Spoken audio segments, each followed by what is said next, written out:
Hello, I trust this message finds everyone well. We are continuing with our video message series, really addressing frequently asked questions that we receive from our membership here at the FOP or when we interact at roll calls and other events and also out on the street.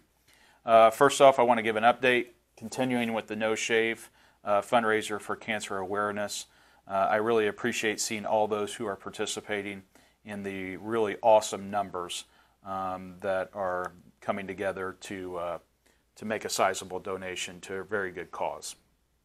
First off, we've received several questions as of late because we're approaching the end of the year, specifically related to the IMPD contract for 2019. Folks have asked, are everything going to continue as prescribed by the contract? And the answer, as we alluded to in our last video message, is yes.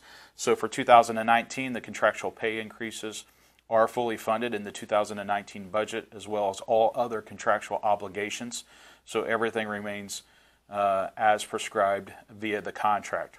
In addition to that, some positive developments that occurred on the health insurance front, as we have noted before, is that there has been a reduction in the health insurance premiums for 2019. That's the first time in history that has occurred, and it is really because of the strong work that our labor organization, as well as those labor organizations for other employee groups of the city, have been able to negotiate through the Insurance Advisory Committee that we have brought about through our contractual negotiations. And so that is a huge achievement. If you remain in a like plan, you should see a reduction in your health insurance premiums for 2019. We have received some questions from members who have been notified related to the health insurance audit that has been announced. If you have questions related, specific questions related to that, I encourage you to reach out to Human Resources for the City of Indianapolis and also specifically contact Sergeant Mark Brown with Human Resources. If for some reason you're still running into difficulties of getting answers or direction, feel free to contact me and we'll do our best to get you linked up and get you pointed in the right direction. Next up, we have a lot of information to cover. We wanted to give an update as to several key points that we were recently able to go over with IMPD Chief of Police Brian Roach during a scheduled Safety Equipment Committee meeting. The Safety Equipment Committee was established in this current IMPD contract and was a new provision that we were able to negotiate to formulate a platform for our FOP to have a voice at the table with the chief and his or her staff to discuss concerns, thoughts, and input related to officer safety and officer equipment issues and needs. We recently completed our latest meeting with the Safety Equipment Committee this past October 30th, just at the end of last month. The attendees were Chief of Police Brian Roach himself, as well as his appointee, Commander Rick Riddle from the IMPD Training Academy. And then for the FOP, it was myself and our first Vice President, Kevin Kendall. During that meeting, we were able to get an update on the range construction that continues to be completed at the IMPD Firearms Training Range. As a result of the discussion, we learned that the construction is in the process of wrapping up now. They are working on the final punch list items that need to be completed. The training range has moved back to full day shooting at the range, so they're up and running and going. I just completed my range in service this past week and was pleased to see the updates that have occurred. You know, it's important to remember that came about, those construction upgrades and safety enhancements came about because it was the FOP who worked very diligently to get the funding for those enhancements as a result of the public safety tax increase that we were able to achieve a couple of years ago and was signed into law by current Mayor Joe Hogsett. And really, I want to extend our gratitude to then Indianapolis City County Council President Maggie Lewis, who really led the efforts to get that funding and that ordinance passed for our law enforcement officers. As part of the construction process, the berm has been completely redone and nearly doubled in height and size. New baffles have been installed All of the posts have been sandblasted, repainted, and recovered accordingly. New acoustics have been installed. A complete new back wall has been installed on the main range running toward the blockhouse. And all lead has been reclaimed from the ground, dug out. All new pea gravel has been installed on the main range, and all new gravel has been put down in the back range part as well as in the front parking lot area. These are significant steps forward.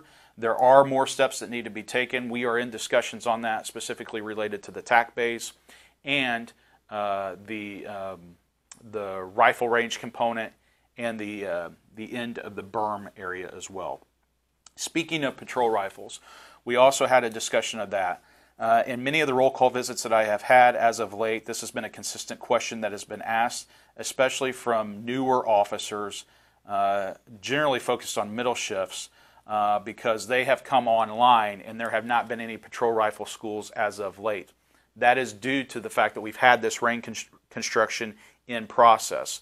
So while that has been good, this has been a second or third order effect that has created a little bit of a challenge. During that interim time, officers who were patrol rifle certified have moved on to other assignments, other shifts, which is leaving especially the middle shift with less coverage with patrol rifle certified officers. So the question has consistently been, when can we get another patrol rifle school completed so that our officers can get certified and be able to have that equipment available to them? The chief and his staff were very open and responsive to the concerns that we relayed to them on behalf of our membership. Part of the discussion revolved around, could we get a patrol rifle certification course completed even if we have to use an alternative facility, but utilize our range staff, our training staff to do that?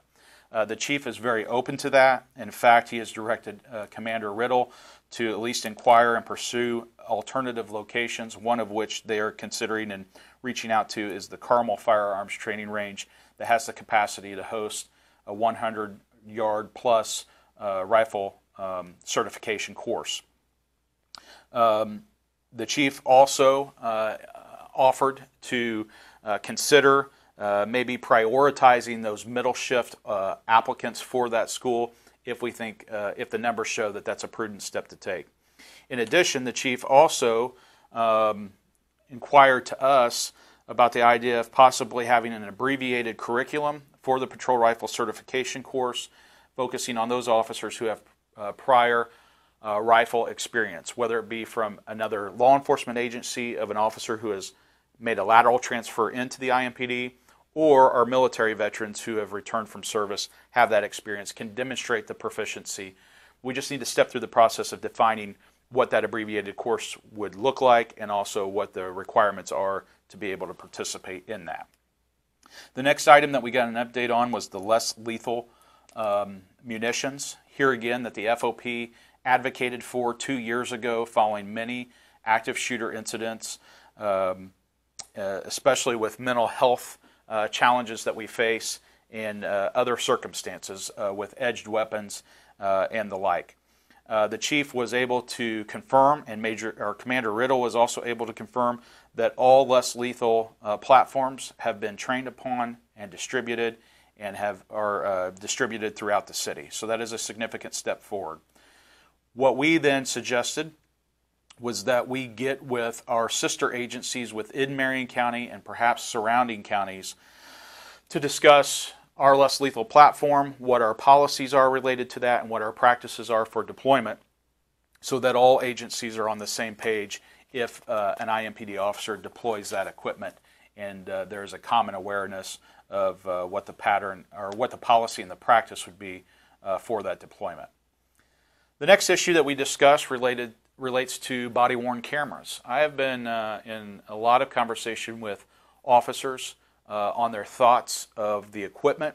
As you should be aware, the FOP has always adamantly made clear that we collectively are not opposed to body-worn cameras or the use of those. In fact, we believe that they are an excellent evidence collection tool and also ensure not only transparency, but also ensure that the officers are able to have that video footage available to them if and when there are ever any unfounded complaints against them or whatnot.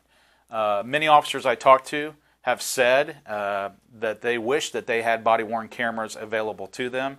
We have had some recent incidents that have occurred where private citizen video footage or surveillance video footage have captured one perspective of an incident, and I've had officers that have been involved in those incidents say, I wish that I had a body-worn camera so that perhaps folks could see and hear from our perspective what actually occurred.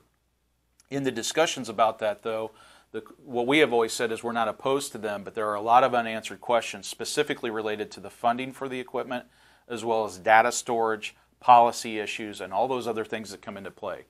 I sincerely believe that IMPD has made the right decision by deliberatively stepping through this process, not just rushing to throw the equipment out there to appease the demands of the community. Potentially can be the rightful course of action. However, if we rush through it, it can lead to a lot of unintended consequences and really a mismanagement of expectations with our community partners.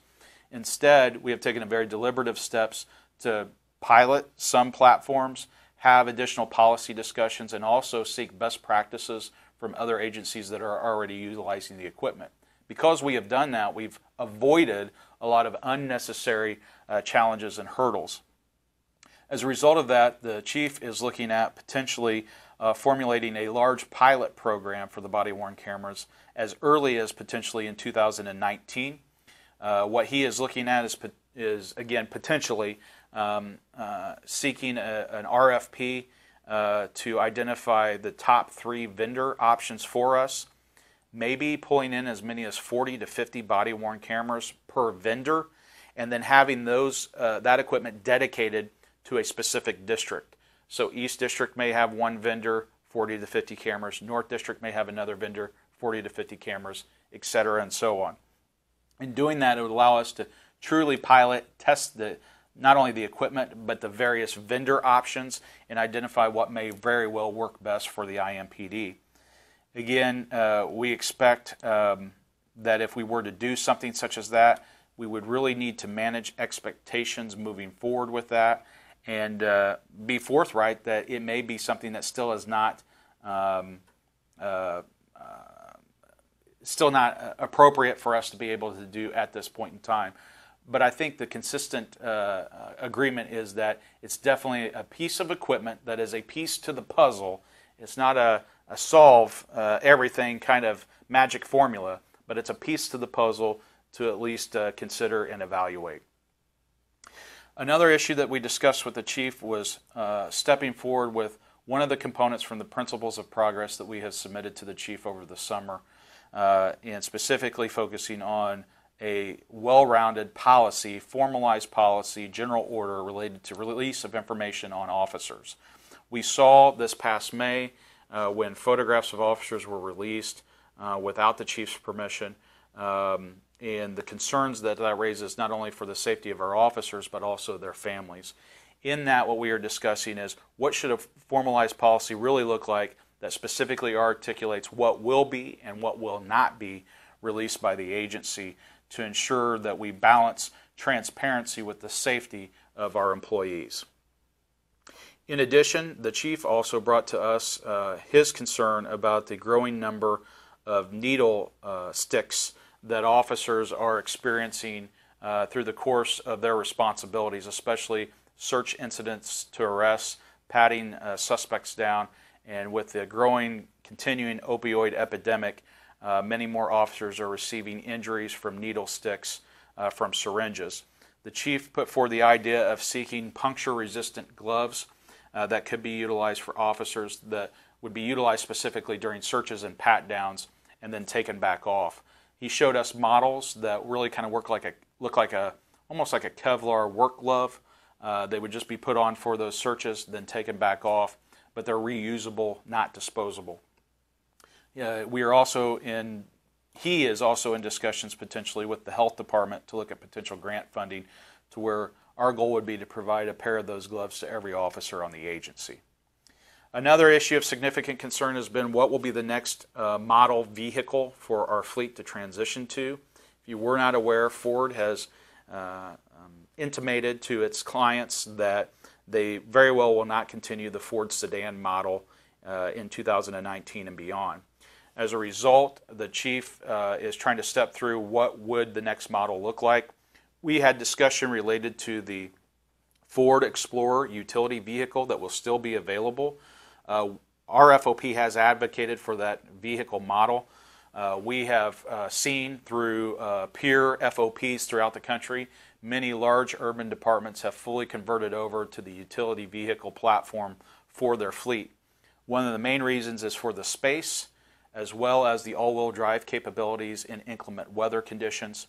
The challenge with that is it requires an additional storage box for every vehicle because you lose the trunk, which is a cost concern, but it's imperative that we have all that specialized, customized equipment in each vehicle for each officer, as well as fuel economy reduction that you experience with the utility vehicles. The other option is the Dodge Charger vehicle platform. The challenges with the Dodge in years past have been with brakes and other equipment and its durability. The chief has reached out to our partners at the Indiana State Police who utilizes that platform. He has been able to identify that improvements have been made. However, here again, we're trying to step through what would be the best option. If you have other thoughts or suggestions, please feel free to let me know those as well, but just know that that is on the radar and we are stepping through that. That then leads to the common questions still remaining related to the out-of-county decentralized fleet issues. One of the things that has been made clear or has been asked is, based off recent publications from the chief, does it mean that the discussion on that topic is now off the table? The answer is no. It is still on the table and we still are having significant discussions around the topic. The chief reaffirmed that in our Safety Equipment Committee meeting as well. One of the things that we brought up was the concern that some officers were actually in the process with building and construction when the change in policy was implemented. Therefore, the chief, in the interim, while we continue our discussions as an interim step, the chief has asked that we relay that if anyone can provide documentation to show a purchase agreement and or construction prior to the April memo that was distributed, to relay that information and contact Captain Dave Robinson in the Administration Division directly to relay that information and that documentation, which could then be up for consideration for the surcharge in the interim while we still finalize what the actual final policy will be related to the decentralized fleet. As I said, we have a lot of information to go over. Next up, we have our latest edition of the Siren newsletter from the FOP, which is actually being mailed out today, which is November 7th of 2018. Should be being received by our membership within days. In that Siren newsletter, you'll see that I also have made the decision to address, to ensure, I guess, that the other agency members that we represent feel that they are just as important as any other member in our FOP. Some of our sister agencies that have members that we represent, such as Speedway, Beech Grove, Cumberland, school officers, as well as university police officers, I want them to know that that their issues are not being overlooked or slipping through the cracks in any way. I'm pretty confident those officers know that we stay on top of their issues, but I think it's of value to have some kind of a structured approach to make sure that nothing is missed in the interim. Therefore, I have established what is called the Cities, Towns, Universities, and Schools Committee. I have asked our executive board member, Lauren Remke, who is from the Speedway Police Department, to chair that committee, and I am now in the process of selecting a representative from each agency that we represent, as well as a representative from schools and universities to sit on that committee to really identify any labor management issues or contractual issues or anything else that we should be aware of. Again, I believe we do a very good job of staying on top of those issues, whether it be related to passage of Beech Grove's police department's budget, Speedway's contract, school police equipment issues, whatever the case may be. We do a great job with that. I just think it would be of value for representatives from those various agencies to also share information with one another in a committee format, and then also hopefully have greater engagement through our lodge membership meetings as well. Next up, for our retirees, I'm pleased to announce that the Indianapolis FOP, in conjunction with the Indianapolis Professional Police Officers Credit Union, have paid for and purchased a new identification card machine and program, so that for our retired officers we can have a very professional identification card that is really like a credit card material, with photograph and certification for HR 218 certification concerns that they can use nationwide. We are also looking at potentially having HR 218 language also included on the back of those ID cards, if that's possible with the program. However, in the interim, that machine is going to be located at our firearms training range, so that when retirees complete their certification, they can have their identification cards made right there and transitioned to them. That's another big step forward, and we're very pleased by that progress. It should be available this November for range certifications, if at all possible. If we still run into challenges, there may be a delay. Just bear with us, but no, that's our intention, is that as soon as possible we'll have that implemented and located at the firearms training range. I also am pleased to share that we continue with our efforts with the Think Bigger initiative that we launched this past May. Within the last 2 weeks, we were able to present an update to the Executive Board of the National Fraternal Order of Police. During that discussion, a vote was taken, and I'm pleased to share that the National Fraternal Order of Police has voted to endorse our Indianapolis FOP #ThinkBigger campaign. In addition, they unanimously voted to pledge an additional $25,000 to our effort. This is a significant step forward. Quite honestly, was not an expected outcome from the presentation, so it was a very, we just thought we were given an update and move forward. So it was a very nice outcome for us to receive, and I think it is a testimony to the commitment of the membership of our Indianapolis FOP to really set a good example for our sisters and brothers throughout the country on how to further develop police and community relations. I also want to remind you of our Code 3 at FOP meetings. If you are not aware of those, I hope that you are, but if you are not aware of those are monthly meetings that occur in conjunction and are facilitated with Pastor Chris Holland from the Father's House, who is also our local lodge chaplain. The upcoming dates for those meetings are for November will be November 14th, December 12th, and January 23rd. Those meetings are held at 8:30 a.m. on each of those days. Again, November 14th, December 12th, January 23rd. Please mark your calendars and come and join us for one of those meetings. If you don't like it, you never have to come back, but I'll guarantee you that if you come, you'll probably make several return visits like most people do. In addition, you should be receiving push notifications via text message or email from our FOP whenever we have important information to get out, such as these video messages.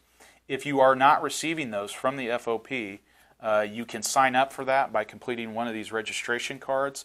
I have been distributing these at roll calls, but you can also come to the FOP Lodge and complete one so that you can get on that distribution list. I do ask that the card be completed in person so that we can ensure that it's going only to actual Lodge members, and we can get that inputted into the database. So please, if you have not been able to do that, please come to the FOP, see Pam at our front desk, and she will get you taken care of. We also have merit board elections coming up for the Indianapolis Metropolitan Police Department. The active officers of the police department have the opportunity to elect 2 members to that board to serve in that capacity. Both of those positions are up at the conclusion of this year, 2018. So we will be announcing a process for elections that will probably occur in January of 2019. even though that's past the expiration date of the terms, by the ordinance, those folks in those positions carry on until the election occurs. So we are in the process of getting that set up now in conjunction with the City of Indianapolis. Finally, I want to share with you my appreciation for your confidence and your support. This last Lodge meeting for November, as we do for every November meeting, we had several of our positions on the executive board that were up for nomination in subsequent elections. Again, I appreciate your confidence and your support in me. I'm pleased that I was nominated without opposition and subsequently reelected to continue my service in this current position. It is one of the greatest privileges of my career to serve my fellow peers who protect and serve our community. So thank you for that. I'm also pleased to share that all positions that were up for nomination and subsequent election, all of our executive board members who are currently serving were reelected without opposition to all of their current positions.